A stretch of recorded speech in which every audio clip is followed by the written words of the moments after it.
Electronic, numerical, integrator, and computer ENIAC, which was an early general purpose computer, was unveiled at the University of Pennsylvania, weighing over 60,000 pounds and was as big as a room.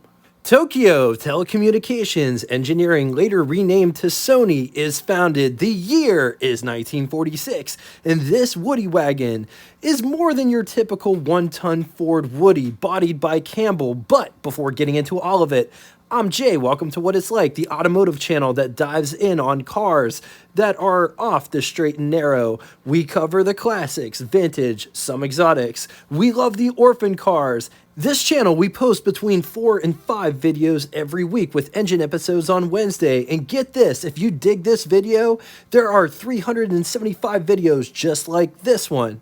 Dive in deep with the history, specs, and most importantly, we show what these cars are like. If that sounds like a channel that you will totally dig, subscribe and hit the bell icon next to it to never miss a video.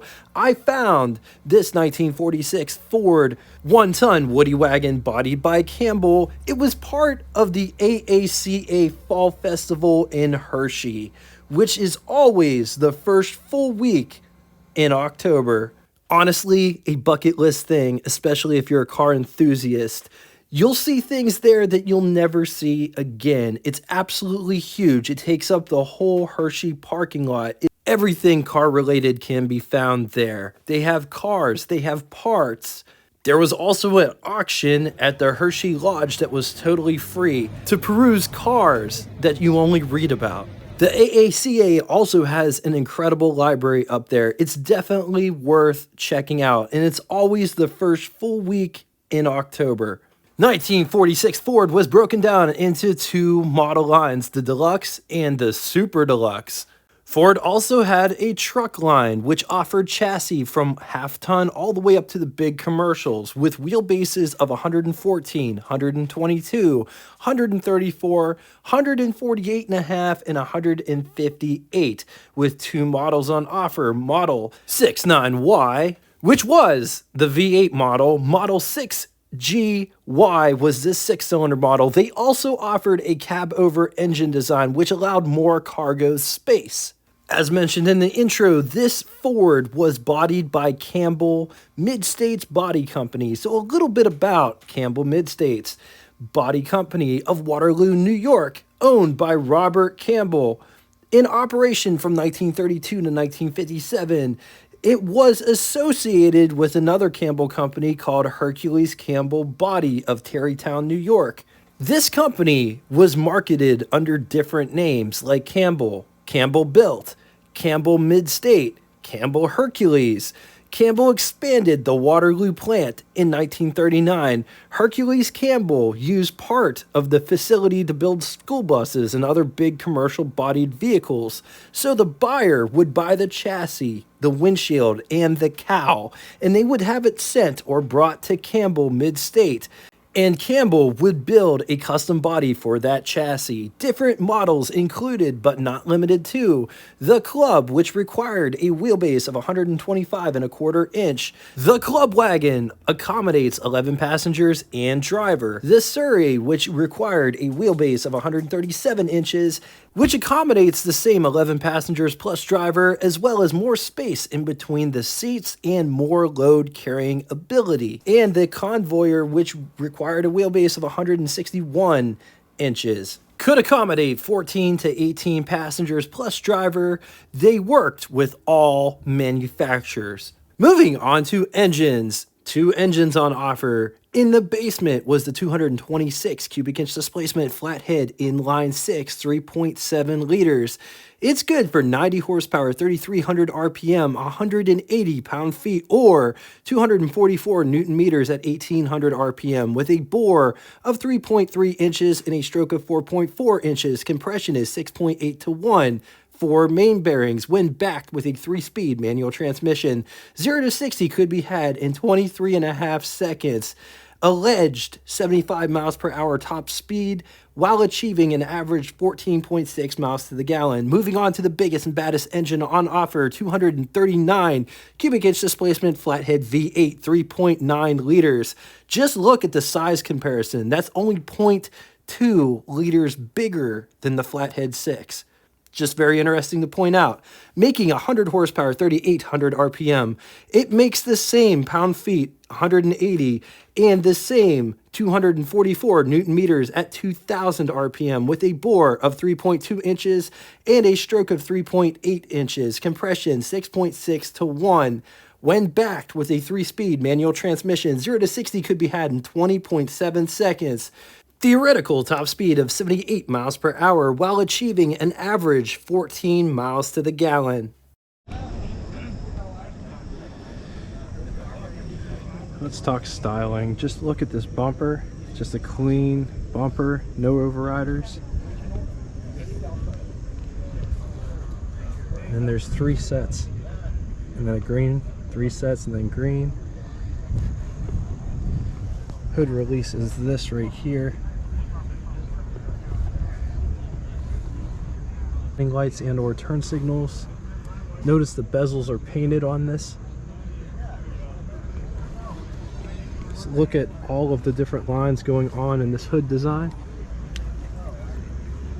How this is designed.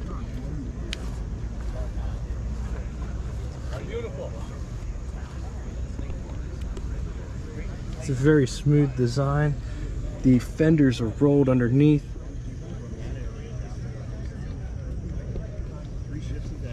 But just look at how beautiful these doors are.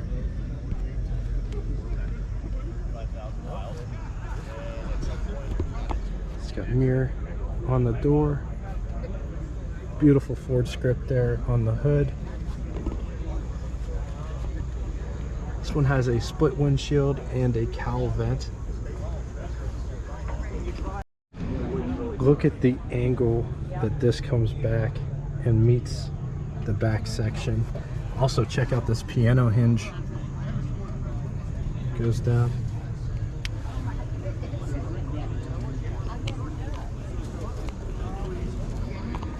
Just look at all the different lines in the fender.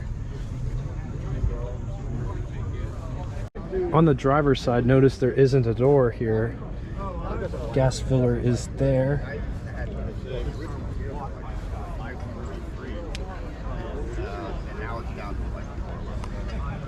Look at these awesome fenders, how they come back.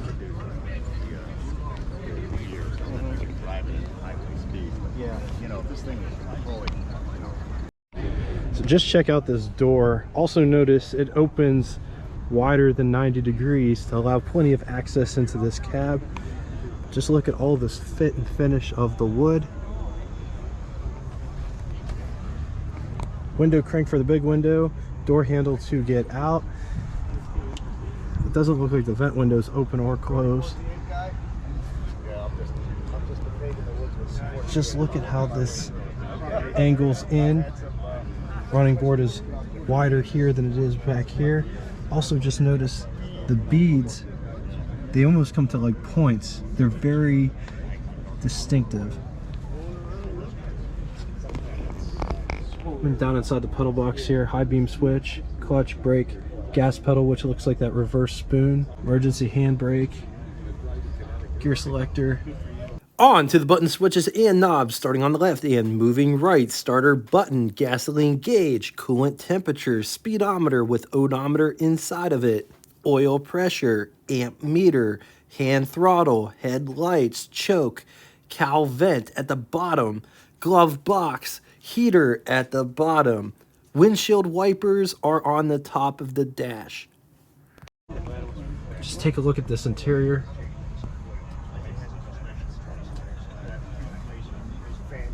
Here's a hole in the center there. That's pretty interesting. But just look at that top. Isn't that gorgeous?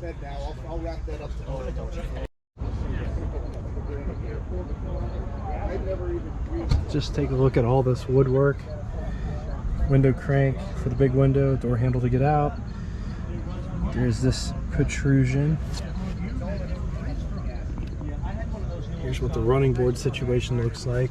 Notice how this is kind of cut out. So when the door meets up with it, it has one surface.